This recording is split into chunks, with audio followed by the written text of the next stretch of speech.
Bonjour tout le monde, ici Kivens Amédée.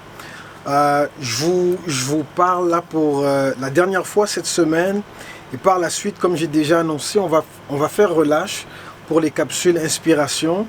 La semaine prochaine à midi, il y aura des rediffusions, mais pour le mois de juillet, donc il y aura relâche pour les capsules inspiration, donc à midi. Par la suite, on va revenir avec du nouveau contenu pour continuer de vous inspirer, vous encourager, propager l'espoir, ok? Donc toujours en vacances et donc à défaut de partir en voyage, on avait prévu des choses ici au Québec. Donc c'est sûr que une des choses dont je suis vraiment content à la fin de c'est pas encore la fin du confinement, mais disons pour cette période de vacances, je suis vraiment content que mon gym a réouvert ses portes et donc on peut retourner maintenant au gym, faire des activités physiques, un peu de muscu, un peu de cardio, tout ça. Donc, même pour vous, je vous encourage à prendre l'occasion de vous inscrire au gym si vous n'êtes pas abonné, si vous ne faites pas de sport. Donc, c'est toujours une bonne chose de faire. Et puis aujourd'hui, donc pour la capsule inspiration du jour, l'extrait que je vous présente, c'est celui de mon collègue, pasteur Ismaël. Pasteur Ismaël est le pasteur exécutif à Gospel Vie. Donc, lui, il est derrière toute la mécanique de la machine, si je peux appeler ça ainsi, donc la machine Gospel Vie lorsqu'on lance un projet, le fonctionnement des ministères et tout ça. Donc il a un cœur grand comme ça, Ismaël, c'est quelqu'un que j'apprécie vraiment beaucoup.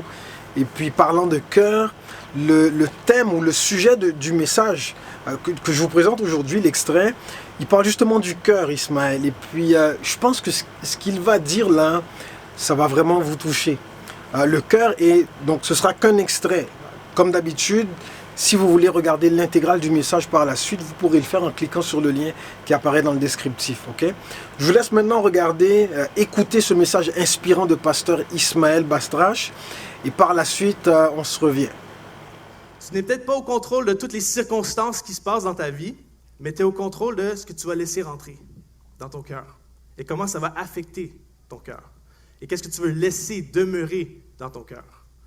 Vous êtes avec moi? Ce passage nous dit de veiller sur notre cœur. C'est notre responsabilité de veiller, mais ça dit de veiller sur notre cœur plus que toute autre chose. Ça veut dire qu'il y a de la valeur, non? Ça veut dire que c'est important. C'est pas rien. Je ne sais pas si vous avez des choses de valeur à la maison, mais je suis sûr que si vous avez quelque chose de valeur à la maison, il ne traîne pas juste par terre à quelque part. Il est sûrement à un endroit sécuritaire, loin des enfants. Il y a peut-être même des caméras de sécurité qui sont là pour checker les affaires. Tout ce qui est de valeur, on fait attention. On est là? Pour moi, ce que j'ai de plus, ce que j'ai qui m'appartient, on pourrait dire qui m'appartient, ou qu'on m'a prêté, qui a le plus de valeur, c'est ma petite fille de 3 mois maintenant, Abigail. Et honnêtement, quand je l'ai vue pour la première fois, j'étais comme, wow, ça c'est le plus beau cadeau que l'argent, il n'y a aucune valeur. On est d'accord avec ça? Un enfant. Et même quand je sortais de l'hôpital, je l'avais dans mes bras et tout ça, et je me demandais, ils vont vraiment me laisser partir avec ça? Ils vont vraiment me laisser partir? C'est comme pour moi, ça valait, c'est comme si je partais avec un coffre de genre des millions de dollars. C'est comme, ils vont me laisser partir, je sais aucune idée qu'est-ce que je vais faire avec. Ils font vraiment confiance, j'ai pas de cours, j'ai pas rien, ils vont me laisser partir avec, je suis comme, wow! Et on rentrait avec la petite, puis depuis ce temps-là, on veille sur elle, on s'attend, on s'assure qu'elle est bien, on s'assure que la température est bien, on a mis des thermostats, on s'est assuré que la température est toujours bien, quand elle pleure, on est toujours là, on écoute, on veille parce qu'elle a de la valeur. Quand quelque chose a de la valeur, on veille dessus. Tu sais que ton cœur a de la valeur? Tu sais que ton cœur a énormément de valeur. Est-ce que tu veilles sur ton cœur? Comment va ton cœur ce matin? Comment va ton cœur ce matin? C'est quelqu'un qui me disait souvent ça. Au lieu de dire comment ça va, il disait comment va ton cœur? Comment va ton cœur? Pourquoi est-ce que c'est si important de veiller? On a dit oui, le cœur est important, mais pourquoi est-ce qu'il est si important le cœur? Le verset va nous dire que à cause que c'est de lui que jaillissent les sources de la vie. Donc ça veut dire que c'est comme, notre vie est un peu comme une rivière. Et dans cette rivière, il y a toutes sortes de choses. Il y a nos décisions, nos actions, nos paroles, nos motivations, nos désirs. Tout est là-dedans. Nos pensées sont là-dedans. C'est notre vie est comme une rivière. Et le cours de la vie, la qualité de cette rivière est déterminée par la source. La source, d'où vient la rivière. Et la source, la Bible va dire que c'est ton cœur. C'est ton cœur qui détermine si la rivière va être bonne à boire ou si elle va être polluée. C'est ton cœur qui détermine. C'est ton cœur qui est à la source de ces choses. C'est ton cœur qui va affecter tous les domaines de ta vie, tes relations. C'est ton cœur qui va déterminer ça. Tes décisions, tes habitudes, tes paroles, ton ministère, ta vie spirituelle est déterminée et affectée par l'état de ton cœur. C'est la source. Et c'est pour ça que Jésus va dire dans Marc 7, 21, il va dire, en effet, c'est de l'intérieur, c'est du cœur des hommes que sortent les mauvaises pensées, les adultères, l'immoralité sexuelle, les meurtres, les vols, la soif de posséder, les méchancetés, la fraude, la débauche, le regard envieux, la calomnie, l'orgueil, la folie. Toutes ces choses mauvaises sortent du dedans et rendent l'homme impur. C'est de ton cœur que sortent toutes ces choses-là. Des fois, on dit, j'ai un problème de mensonge, j'ai un problème d'addiction, j'ai un problème de pornographie, j'ai un problème d'adultère, j'ai un problème de critiquer toujours les autres. Ce n'est pas nécessairement un problème de ça. Oui, tu as un problème de ça, mais c'est surtout un problème de cœur à la base.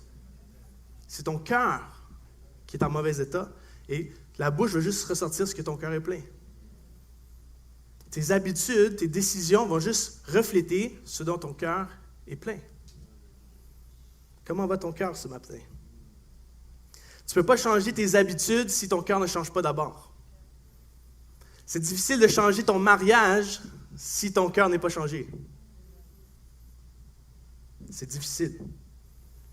C'est difficile d'aller plus loin avec Dieu si ton cœur n'est pas transformé. Et souvent, des gens sont pris dans des cycles de vie. C'est toujours les mêmes choses qui reviennent, toujours les mêmes problèmes au travail, les mêmes problèmes dans les relations, les mêmes problèmes partout où est-ce qu'ils vont, dans l'église, toujours les mêmes problèmes. Et ils se demandent, c'est quoi? Mais c'est toujours eux, ils blâment, on blâme, mais on ne réalise pas que c'est peut-être un problème de cœur. C'est peut-être ton cœur qui doit changer, pas les circonstances. Vous êtes silencieux ce matin, ça va bien? Donc, ton cœur est la source de la rivière. C'est la source. C'est le cœur qu'on doit traiter, pas les symptômes autour. C'est le cœur qu'on doit traiter. Mais aussi, le cœur décide la direction que la rivière va prendre. Le cœur décide la direction de ta vie. Parce que c'est ton cœur qui s'attache à certaines choses. C'est ton cœur qui trouve des trésors et dit, c'est ça que je veux. Et là, la rivière va dans cette direction-là. C'est ça que je veux. La rivière va dans cette direction-là. Donc, ton cœur décide ce que tu vas aimer, ce que tu vas t'attacher, sur quoi tu veux investir. La Bible va dire, là où est ton trésor, là aussi sera ton cœur. Donc, c'est dans ton cœur que tes priorités vont se décider. Je vais investir là, je ne vais pas investir là, je vais être prêt à me sacrifier pour ça, pas pour ça. C'est dans le cœur que ça se passe. Vous savez que certaines personnes, des fois, on regarde des gens qui ont fait des choses affreuses, puis on se dit, wow, comment ils ont pu penser à ça? Je ne pense pas que les gens se sont levés un matin et ont dit, je vais faire ça. Je vais aller rentrer dans une école puis je vais tirer tout le monde. Je ne pense pas que les gens se lèvent le matin. Le cœur est impacté en premier. Et là, tranquillement, l'orientation de la rivière était d'un côté, puis là, tranquillement, l'orientation de la rivière change. Une journée à la fois, tranquillement. C'est dans le cœur que ça se passe. Et je suis sûr qu'il y a des gens ici ce matin, vous avez fait des choses que vous n'avez jamais pensé pouvoir faire.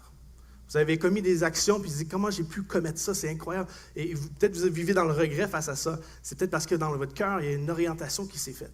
Au début, vous vivez pour ça, puis là, tranquillement, j'ai mieux peut-être vivre pour ça. Je veux tellement ça que je suis prêt à sacrifier mes valeurs pour le recevoir, pour l'avoir. C'est le cœur que ça se passe. Le cœur est important également, non seulement parce que c'est la source de notre vie, mais le cœur est important aussi parce que Dieu regarde au cœur. Dieu, quand il regarde ta vie, là, c'est le cœur surtout qu'il voit. Et la Bible va dire, on voit dans 1 Samuel 16, 7, et le contexte, c'est le prophète Samuel qui veut choisir le prochain roi, et il regarde toute la famille de David et tout ça, puis là, il voit des hommes imposants, il dit, wow, c'est sûr que c'est lui le roi, c'est sûr que c'est lui. Il y avait l'allure, il y avait le charisme, il y avait la barbe, tout le kit. Il dit, c'est sûr que c'est lui. Puis là, Dieu va le reprendre, il va reprendre le prophète Samuel, il va dire, mais l'Éternel lui dit, ne te laisse pas impressionner par son apparence physique et sa taille imposante, car ce n'est pas lui que j'ai choisi. Je ne juge pas de la même manière que les hommes. L'homme ne voit que ce qui frappe les yeux, mais l'Éternel regarde au cœur. Nous, on regarde tellement l'apparence. On juge par l'apparence. On se dit, lui, il ressemble à quelqu'un qui peut faire ça. On juge par les talents, on juge par les capacités, on juge par l'apparence tout le temps. Mais Dieu, ce n'est pas l'apparence qui compte, c'est le cœur qui compte. Nous, c'est difficile parce qu'on ne voit pas tout le temps le cœur des personnes. Mais Dieu le voit. Dieu voit ton cœur ce matin. On se laisse souvent impressionner, nous, par les grands accomplissements des gens. Mais ce qui impressionne Dieu, ce n'est pas les grands accomplissements, c'est les grands cœurs. Voilà, ça c'était Pasteur Ismaël. Donc, si vous voulez voir l'intégrale, le lien est déjà dans le descriptif. Moi, je vais vous laisser là-dessus en vous rappelant que ce dimanche, c'est le dimanche missionnaire à Gospel Vie. On soutient des familles de missionnaires, notamment en Afrique du Sud, en Thaïlande et aussi en Haïti. Et je vous ai déjà partagé mon cœur en début de semaine. Le cœur que j'ai, c'est qu'on veut développer d'autres missionnaires. On veut développer un programme qui va nous permettre de former d'autres missionnaires pour les envoyer à d'autres parties du monde éventuellement. Ça ne se fera pas demain matin, ok? On est vraiment dans un marathon, là, on n'est pas dans une course. Mais ça fait partie des projets qui sont sur notre cœur. Et puis, éventuellement, on pourra vous donner d'autres nouvelles par rapport à ça. Mais en attendant, on va se retrouver... Mais pas moi je ne serai pas là. Je vous annonce que je suis en vacances, ok? Et donc, je me suis organisé pour quand même vous offrir quelque chose cette semaine. Mais par la suite, vous allez voir d'autres contenus. Et donc, dimanche, à Gospel Vie, il y aura un beau service. Ce sera aussi le dimanche missionnaire. Je vous invite à vous connecter vos amis, connecter les membres de votre famille. Et puis, on va aussi vous tenir à l'affût des informations qui s'en viennent pour ce qui est de la réouverture des portes de Gospel Vie. On est en train de travailler là-dessus, bien qu'on n'avait pas encore de date, on ne savait pas trop comment ça allait se passer avec le gouvernement. En Ontario, les portes des églises sont déjà ouvertes à 30% de la capacité. Et nous, depuis quelques semaines, avant même de savoir ce qui se passerait au niveau du Québec pour les églises, nous, on avait déjà commencé à réfléchir. Et puis, les informations pour ce qui est de comment les portes vont s'ouvrir, ce sera quoi les protocoles et ainsi de suite. Donc, on vous donnera toute l'information au moment voulu, mais sachez qu'on est en train de préparer le retour et on a très hâte de vous voir. D'ici là, continuez de vous connecter sur nos différentes plateformes, continuez de prier, continuez de soutenir, continuez de participer. Et puis, on vous aime vraiment beaucoup. On se retrouve bientôt. Moi, je vais retourner à mes vacances, cette fois pour de bon. Aujourd'hui, j'ai un petit programme de préparer avec la famille. Et puis, sur ce, je vous souhaite une excellente journée et puis bon week-end aussi. Au revoir.